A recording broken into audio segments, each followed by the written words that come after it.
ہیں تیرا احسان ہے مولا، ہمارے پاس بخشش کا یہی سامان ہے مولا، اور مدینے کی گلی چھوڑ دیں جنت کے بدلے میں، یہ سودا ہم نہیں کرتے بڑا نقصان ہے مولا۔ اور صدائیں درودوں کی آتی رہے گی، جنہیں سن کر دل شاد ہوتا رہے گا، خدا اہل سنت کو آباد رکھے، محمد کا میلاد ہوتا رہے گا، اور رہے گا یوں ہی ان کا چرچا رہے گا۔ پڑے خاک ہو جائے جل جانے والے، اور خاک ہو جائے عدو جل کر، مگر ہم تو رضا دم میں جب تک دم ہے ذکر ان کا سناتے جائیں گے۔ اور کی محمد سے وفا تو نے تو ہم تیرے ہیں، یہ جہاں چیز ہے کیا لوح و قلم تیرے ہیں۔ اور جب تک بکے نہ تھی کوئی پوچھتا نہ تھا، تم نے خرید کر آقا ہمیں انمول کر دیا۔ اور آج بھی ہو جو ابراہیم سا ایماں پیدا، آگ کر سکتی ہے اندازے گلستاں پیدا۔ درود شریف پڑھ لیجیے، اللہم صلی علی سیدنا مولانا محمد وبارک وسلم، صلو علیہ صلاۃ تبقی تدوم بدوام الملک الحی القیوم۔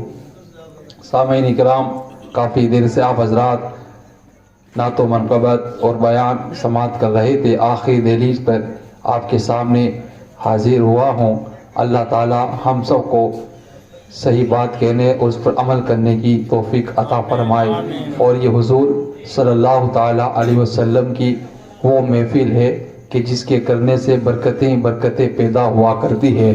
جہاں بھی اللہ اس کے رسول کا ذکر ہوتا ہے، اللہ اس کے فرشتے وہاں پہ رحمتیں اتارتے نظر آتے ہیں، اس لیے کہ جب کسی ایک نیک بندے کا ذکر ہوتا ہے، اللہ کے رسول فرماتے ہیں وہاں پہ اللہ کی رحمت کا نزول ہوتا ہے۔ تو جہاں خود میرے مصطفیٰ کا ذکر ہو، بتاؤ وہاں کی شان اور وہاں کا عالم کیا ہوگا۔ تو خوش نصیب وہ لوگ ہیں جو سن رہے ہیں اور سنا رہے ہیں، اور جنہوں نے ایسی محفل پاک کا انعقاد کیا ہے۔ خوش نصیبی کی بات یہ ہوا کرتی ہے کہ جس کو اللہ تبارک و تعالی اپنے فضل و کرم سے دین کے کام اور ایسی محفلیں سجانے کی توفیق مرحمت کرتا ہے۔ اس لیے کہ انسان کی زندگی کا اصل مقصد یہ ہے کہ اللہ اس کے رسول کی طرف پلٹ کر آئے۔ ہر ایک چیز کا ایک منبع ہوتا ہے، ہر ایک چیز کا ایک رجحان ہوتا ہے۔ مچھلی جو ہے اس کو کسی بھی طریقے سے پانی سے نکال کر کہیں بھی سلا دیا جائے، اس کو سکون نہیں مل سکتا جب تک کہ اس کو پانی نہ مل جائے۔ ایک پتھر کو اوپر پھینک کر کے جتنا اوپر پھینکا جائے کم ہے، لیکن اس کا اصل ٹھکانہ زمین ہی ہوا کرتا ہے۔ تو اسی طریقے سے انسان کی روح ہوا کرتی ہے، اور وہ روح چاہے کسی بھی مرحلے میں رہے، چاہے کسی بھی جگہ رہے، اس کا اصل مبدا اور اس کا اصل مرجع جو ہوا نا، وہ اللہ اس کے رسول کا ذکر ہے۔ جب تک اس کو اللہ اس کے رسول کے ذکر سے ملوث اور اس کو جو ہے پانی نہ پلائیں گے، اس وقت تک اس کو سکون نہیں مل سکتا ہے۔ ایک جسم کو کھانے کی ضرورت ہوتی ہے، انسان اس کو کھانے کا انتظام کرتا ہے۔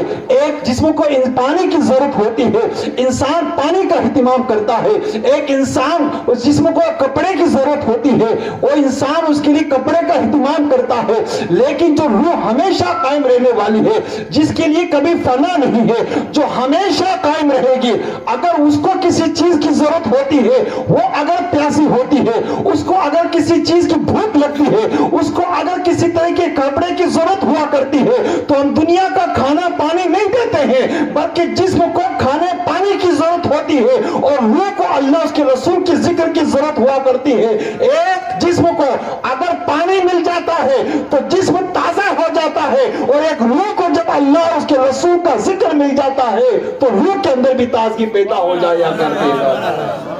روح کے اندر بھی تازگی پیدا ہو جاتی ہے۔ کیوں؟ اس لیے کہ جسم کا تعلق ختم ہونے والا ہے۔ جسم آج ہے، کبھی ختم ہو جائے گا۔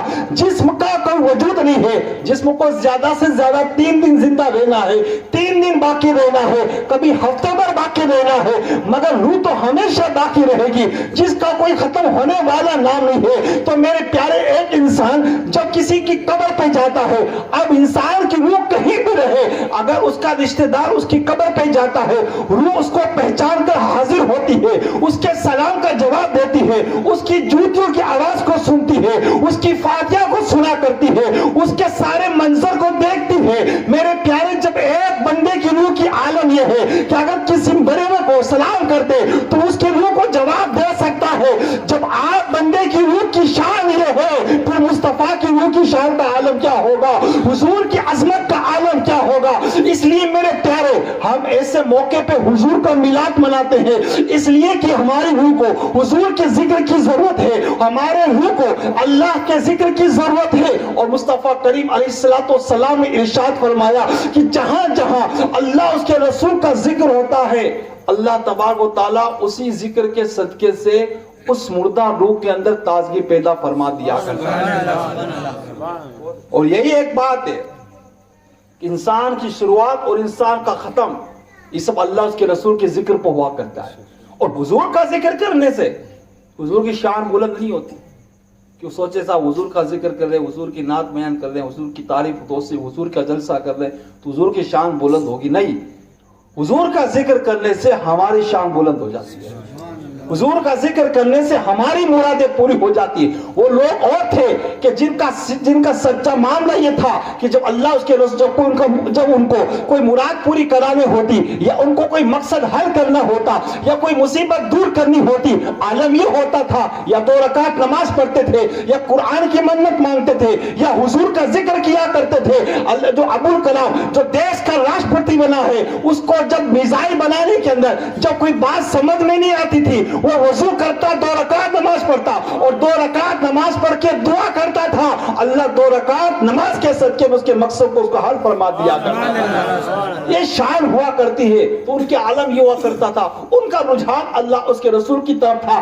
کیوں؟ اس لیے کہ اللہ اس کے رسول کے در کو چھوڑ کر کوئی انسان اپنی مراد کو نہیں پا سکتا ہے، اللہ کے در کو چھوڑ کر کوئی اپنی دلی بات کو نہیں پا سکتا ہے۔ جس کو جو جہاں ملا ہے نا، وہ اللہ اس کے رسول کے ذکر سے ملا ہے۔ اس لیے جب ہم سجدہ کرتے ہیں تو اپنی ناک ٹیکتے ہیں، اپنی پیشانی جھکاتے ہیں، مطلب یہ ہے کہ جو یہاں پہ جھک جاتا ہے اللہ ساری دنیا کی بادشاہی عطا فرما دیا کرتا ہے۔ اس لیے اللہ کی بارگاہ میں ایک انسان نماز قائم کرتا ہے، قیام کرتا ہے، اللہ کے اور قریب ہو گیا، رکوع کیا اللہ کے اور قریب ہو گیا، سجدہ کیا اللہ کے اور قریب ہو گیا۔ اور جب سجدے کے عالم میں جاتا ہے تو شان یہ ہوتی ہے بندے اور اللہ کے درمیان جتنے پردے ہوتے ہیں سارے پردے ہٹ جاتے ہیں۔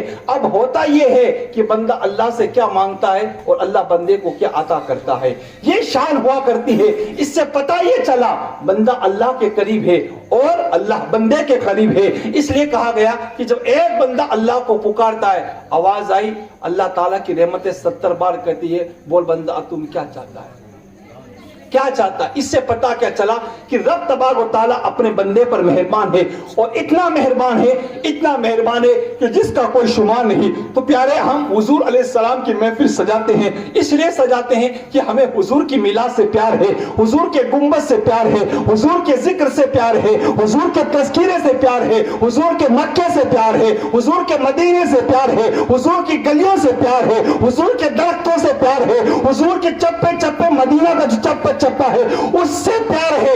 ہم تو چاہتے ہیں کہ ایک بار اللہ تعالیٰ حضور کا ایک بار گنبد خضرا دکھا دے، اور دکھا دے اس لیے کہ اس گنبد کی خوبصورتی یہ ہے، اتنی شان یہ ہے کہ ایک بار جب اس کو دیکھ لیتا ہے نا تو دوبارہ اس کو دیکھنے کا من کرتا، صاحب ایک بار اور جاؤں، ایک بار اور جاؤں، ایک بار اور جاؤں۔ اس لیے کہ دکھا دے مولا وہ کیسی بستی ہے جہاں پہ رات دن مولا تیری رحمت برستی ہے، عجب رنگ پر ہے بہار مدینہ کہ سب جنتی ہے بہار مدینہ۔ اس گنبد کی شان تو یہ ہے، شان تو یہ۔ اب دیکھو جب حضور کی گنبد کی شان یہ ہے، حضور کی گنبد کی شان یہ ہے، حضور کی جب گنبد کی یہ شان ہے تو میرے مصطفیٰ کی چہرے کی شان کیا ہوگی؟ جب حسن تھا ان کا جلوہ نما، انوار کا عالم کیا ہوگا؟ ہر کوئی فدا ہے بن دیکھے تو دیدار کا عالم کیا ہوگا؟ جب کوئی ایک بار گنبد دیکھ لیتا ہے تو بار بار تمنا کرتا ہے ارے یار جس گنبد میں مصطفیٰ تشریف فرما ہے، جب اس گنبد کی خوبصورتی کا ہی عالم ہے پھر مصطفیٰ کے چہرے کی خوبصورتی کی شان کیا رہی ہوگی۔ اس لیے ایک انسان بار بار تمنا کرتا حضور کا گنبد ایک بار نصیب ہو جائے۔ اتنا خوبصورت جس کو گنبد خضرا کہتے ہیں، جب ایک بار وہاں چلا جاتا ہے نا تو دوبارہ آنے کا من نہیں کرتا۔ کیوں؟ اس لیے عاشق جو ہوتا ہے نا وہ جس سے محبت کرتا اس کی ہر چیز سے محبت کرتا ہے. اللہ تعالیٰ نے ہمیں توفیق دی کہ آج ہم یہاں بیٹھ کر کے حضور کا ذکر کر رہے ہیں, اور حضور کا ذکر خالی موت پہ نہیں کرتے ہم, ہاں غم میں نہیں کرتے. اور آج محفل قائم ہوگی نا, اب قائم ہی ہوگی. اس لیے اب جب ایسی محفل ہوتی نا وہ کمپنی والے ہنستے ہیں, اور جب ایسی محفل قائم ہو جائے گی نا پھر ہم انشاءاللہ غالب رہیں گے. اس لیے کہ سارا معاملہ تو اسی پر ڈیپینڈ ہے. بھائی کوئی نئی دکان کھولتا وہ گانے تھوڑی بجاتا ہے, ہاں کیا کرتا ہے؟ اللہ اس کے رسول کا ذکر تو کرتا ہے, وہاں گانے کیوں نہیں بجاتا؟ بھائی صاحب دکان گراہک ٹوٹ جائے گی, دکان برکت نہیں ہوگی, ہے نا. نیا گھر بناتا قرآن خوانی کیوں؟ تاکہ کوئی گھر میں بے برکتی نہ ہو. تو یہ بھی تو ایک نئی زندگی کی شروعات ہے, اسی سے سارے معاملے حل ہوتے. تو یہاں بھی اگر اچھا کام کریں گے اللہ اس کے رسول کا ذکر کر کے تو انشاءاللہ اس کے رسول کی ذکر کی برکت سے سارے معاملے حل ہوتے ہوئے نظر آئیں گے.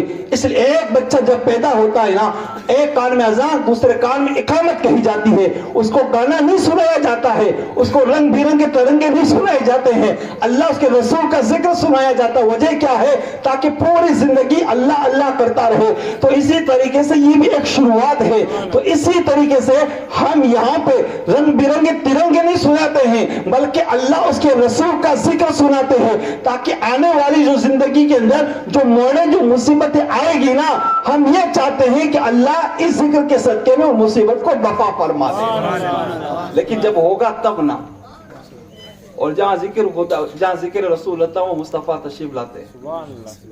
اس لیے کھڑے ہو کے سلام پڑھتے ہیں, ہے نا, یا نبی سلام علیکہ, کئی مصطفیٰ جانے رحمت پہ لاپا. اور جہاں جہاں حضور کا عاشق کا گھر ہے نا وہ حضور تشریف لے جاتے ہیں. یہ سننے گھر میں ہی نہ کوئی جنات بیٹھا بھوت ہے یہ وہ ہے, بلکہ جہاں جہاں سننا گھر عاشق کا گھر ہے نا وہ حضور کی روح رہتی ہے. اس لیے دروازہ کھولو نا تو کھولتے ہی السلام علیکم حضور پر سلام پڑھا کرو, اس لیے کہ حضور کی روح وہاں موجود رہتی ہے اور ہمارے سلام کا جواب دیا کرتی ہے. تو سنا ہے آپ ہر عاشق کے گھر تشریف لاتے ہو, میرے گھر میں بھی ہو جائے چراغا یا رسول اللہ. تو پیارے حضور کس کے یہاں آئیں گے؟ رنگ برنگے ترنگیاں نہیں, بلکہ جہاں اللہ اس کے رسول کا ذکر ہوگا نا وہاں حضور تشریف لائیں گے. تو اگر ہم یہ چاہتے ہیں کہ ہماری شادیوں میں ہمارے گھروں میں دکان و مکان میں حضور کی آمد ہو تو ایسا کام کریں تو انشاءاللہ حضور کی آمد ہوگی. جو ایسا کام کریں گے حضور کی آمد ہوگی. اور جس جگہ حضور تشریف لے جاتے ہیں نا وہاں پہ نور ہی نور ہو جایا کرتا ہے. مصطفیٰ زمین پر تشریف لائے تو اللہ نے حضور کے قدموں سے پورے نور زمین پر نور ہی نور پیدا فرما دیا. قبر میں تشریف لائیں گے تو اللہ تعالیٰ کے رسول کے قدم کی برکت سے پوری قبر میں نور ہی نور ہوگا. اور حشر کے میدان میں تشریف لے جائیں گے تو نور والے نبی کے صدقے میں اللہ وہاں بھی نور ہی نور پیدا فرمائے گا. اس لیے کہ جس دل میں حضور ہوتے ہیں وہاں بھی نور ہی نور ہوتا ہے, جس محفل میں تشریف لے جاتے ہیں وہاں بھی نور ہی نور ہوتا ہے. اس لیے لوگ کہتے ہیں صاحب قبر اندھیری ہے, قبر تاریکی ہے. عاشق کبھی موت سے نہیں ڈرتا ہے, وہ تمنا کرتا کہ مجھے بھی موت آئے. اس لیے کہ زندگی ایک دوست کو دوسرے دوست سے ملاتی ہے, موت نبی کو موت امتی کو نبی سے ملایا کرتی ہے. بلال حبشی نے نا کبھی زندگی میں نئے کپڑے نہیں پہنے اور نہ سلائے اور نہ خوشبو لگائے, لیکن جب این موت کا وقت قریب آیا تو عالم یہ تھا کہ نئے کپڑے بھی سلائے, خوشبو بھی لگائی اور بہت اہتمام کیا. تو لوگوں نے کہا بلال جناب آج کیا بات ہے, آج اتنا اہتمام کیوں کر رہے ہو, آج نئے کپڑے نئی خوشبو کی وجہ کیا ہے؟ بلال نے کہا زندگی میں اس لیے نہیں سلائے کہ سلاؤں کس کے لیے, کون دیکھے, لیکن ہاں اب نئے کپڑے اس لیے سلائے اور خوشبو اس لیے لگا رہا ہوں کہ اب این موت کا وقت ہے اور موت واقع ہوتی قبر میں جاتے ہی مصطفیٰ کا چہرہ نصیب ہوگا, حضور کا دیدار نصیب ہوگا. تو ایک عاشق کے لیے سب سے بڑی دولت تو حضور کا دیدار ہے نا, تو حضور کی دیدار کے لیے یہ سارا اہتمام کر رہا ہوں. تو پتہ کیا چلا, عاشق موت سے ڈرتا نہیں ہے بلکہ موت سے مقابلہ کر کے قبر میں جا کے حضور کا چہرے کا دیدار کرتا ہے. اور حضور جب تشریف لاتے قبر میں تو ہم تو کہتے ہیں اندھیرا اندھیرا ہوتا ہے, مگر اعلیٰ حضرت نے کیا لکھا, قبر میں لہرائیں گے تا حشر چشمے نور کے. حضور آئیں گے نا تو 1-2 گھنٹے کے لیے نور نہیں ہوگا, قبر میں لہرائیں گے تا حشر چشمے نور کے. جلوہ فرما ہوگی جب طلعت رسول اللہ کی.